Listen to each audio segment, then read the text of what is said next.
ಕೇಳ್ತೇನೆ, ಇವ್ರಿಗೆ ಸರ್ಕಾರ ನಡೆಸಲಿಕ್ಕೆ ಬರ್ತಾ ಇಲ್ಲ.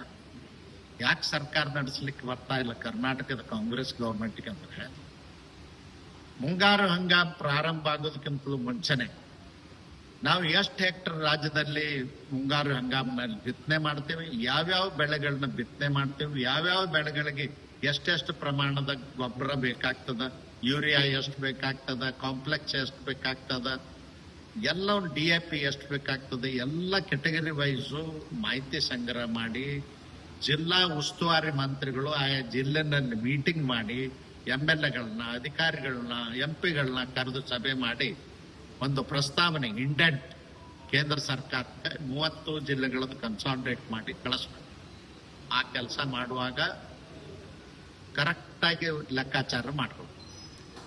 ಆದರೆ 6,30,000 ಟನ್ನಿಗೆ ಈ ಸರ್ಕಾರ ಪ್ರಸ್ತಾವನೆ ಕಳಿಸಿದೆ. ಈ ವರ್ಷದ ಮುಂಗಾರಿನಲ್ಲಿ ಕೇಂದ್ರ ಸರ್ಕಾರ ಕೊಟ್ಟದ್ದು 7,70,000 ಟನ್ನಿನಷ್ಟು ಕೇಂದ್ರ ಸರ್ಕಾರ ಗೊಬ್ಬರವನ್ನು ಕೊಟ್ಟಿದೆ. ಹಾಗಾದ್ರೆ ನಿಮ್ ಬೇಡಿಕೆಗಿಂತಲೂ ಹೆಚ್ಚು ಕೊಟ್ಟಾಗ ಕಡಿಮೆ ಯಾಕಾಯ್ತು, ಹಾಹಾಕಾರ ಯಾಕಾಗಿದೆ? ಆಲೋಚನೆ ಮಾಡ್ಬೇಕಲ್ಲ ಆಡಳಿತ ಮಾಡುವರು.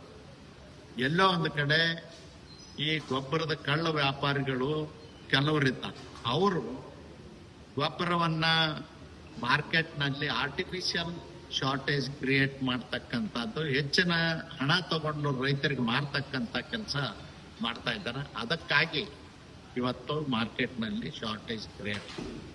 ನೀವು ಬಂದಂತ ಗೊಬ್ಬರ ಬಿಡುಗಡೆ ಆದದ್ದಷ್ಟು ಯಾವ್ಯಾವ ಜಿಲ್ಲೆನಲ್ಲಿ ಎಷ್ಟೆಷ್ಟು ಹಂಚಿಕೆ ಮಾಡಿದಿರಿ, ಎಷ್ಟೆಷ್ಟು ರೈತರಿಗೆ ಹೋಯ್ತು ಅನ್ನೋದು ಯುಟಿಲೈಸೇಷನ್ ನೋಡ್ಬೇಕಲ್ಲ, ನೋಡಿಲ್ಲ.